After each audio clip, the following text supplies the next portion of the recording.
This is Sekiro Shadows Die Twice, as hopefully a lot of you know. I don't know why you're watching this video if you don't. And quite frankly, I learned a lot more from this game than I thought I would. As someone who's played Dark Souls games for almost 3 years at this point, I went into this game hoping for Dark Souls 4. You know, another great patience-based precision fighter. Dude, Raven from Teen Titans could get it. Holy shit. What I got was a swift 3-piece from this fucking ape and shoved into the ground. Fuck you! When I first played this game, I really did it in the wrong way, because I got a little bit into the game, and then I see this cool statue, I go into it, takes me to a new area. Oh cool, I can get some cool loot here. I was not supposed to be here at this time. But of course, in my stubbornness, after playing Dark Souls 1 through 3 and Bloodborne, I of course decide, hey, my stubbornness, let's take it through, you know, maybe get a cool reward. This was a very, very, very bad mistake. I met an old woman who put me down faster than her generation put down the housing market. It took several hours, however I did beat this woman. What did I get? Quite frankly, I don't remember, as this was a year and a half ago. I'm trying to say this game took me a really long time to get around to. My love for Dark Souls swiftly turned into hatred for this game, as I could not get over how different they were. Fuck! I just wanted another Dark Souls. I didn't want all this. I don't want to learn a new game. I'm scared. I'm alone. I don't know what to do. Oh my fucking god! So I kept going in and going out and going in and going out. Until one time when I went out, you know, I decided to play this little indie game.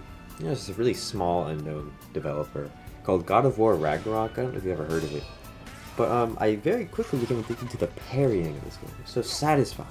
And I couldn't figure out why. I couldn't figure out what it reminded me of.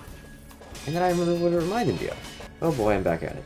So like a moth to a flame, I come back, get my ass beat again, and again, and again. But this time, I stayed. Because finally, it made sense. Expectations. You know, we all love them. They can either be about your grades, or your job, your ex-lover who invited you to a party at her house where you're hoping to rekindle the flame and accidentally create one of the greatest movie scenes of all time. You know, it happens to the best of us.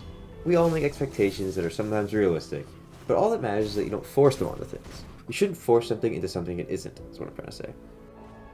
Fuck! Oh, shit! I wanted this game to be mini Dark Souls where I can feel like a badass and kill things. And I kept trying and trying and trying to make it into this. Until finally, I got a breakthrough.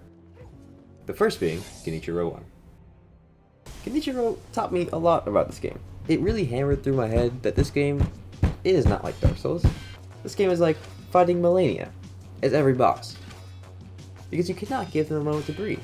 If they have advantage, you lose. But even more so in this game, with the posture mechanic. Basically, the harder you lay onto something, the more chance you are to win, especially with Genichiro. But he regains his huge posture bar extremely fast if you let off of him. And if you let him get too far, he'll start using his bow attacks that slow you down a lot and make it hard to catch up to him. So the one rule is you can't let him breathe. Stay on his ass. Parry, parry, parry, dodge, block, stamp his sword, give him a tender kiss on the forehead before shoving your sword deep inside of him. All that matters is that you don't give him a moment to breathe. He taught me that after you learn people's attacks in this game, stop thinking. Just let go. Let the monkey instincts take over. Purely allow yourself to be an ape. Spam the parry button. Guess sometimes. Some telegraphs, they're 50-50. Who the fuck knows what's gonna happen? You might take an L. Fuck you. That's why you can revive yourself in this game. Oh yeah, you can revive yourself. I don't know if I mentioned that. It's called Shadows Die Twice, for God's sake. I don't know what else to say. But he wasn't the only breakthrough. The other main breakthrough was Monkey. Now, the first thing I have to mention about Monkey is that I fucking hate him. But he really taught me a lot about this game. Monkey slap, monkey grab, monkey die, monkey don't die, monkey scream, monkey mentioned by name when I finally try shotgun mouthwash. Seriously, this boss pushed me to my edge. See that? What the fuck? What? In a way, nothing that recent memory has, except for maybe bow-only Melania. Nulligus! That's 6 hours of my life I'm never getting back, huh? But he teaches you a lot of important things, like balance patience with opportunity. Unlike in Dark Souls where it's just patience, this time, you get to know that, and for how long, and he might just cancel them, by the way. He might just cancel things halfway through and do another thing, and when he moves, he does damage to you. What the fuck? He has these grab moves that, for the first while, I didn't know you could jump over them. This shit was annoying, because of course he gives you poison in his first stage, like why wouldn't he? And not only that, in his second stage, he gives you the equivalent of curse in this game, which is so fun. It's so fun. It's so fun. It's so fun. But what I'm trying to say here is that Sekiro taught me more than just how to kill a headless ape. It's that you should accept things for what they are. Whether that be a dumb game about a samurai, or the preferences of those around you. Just know that tolerance is very important nowadays, and you should always be open to change.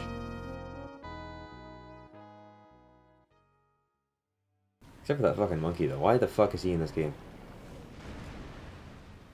There's no fucking way.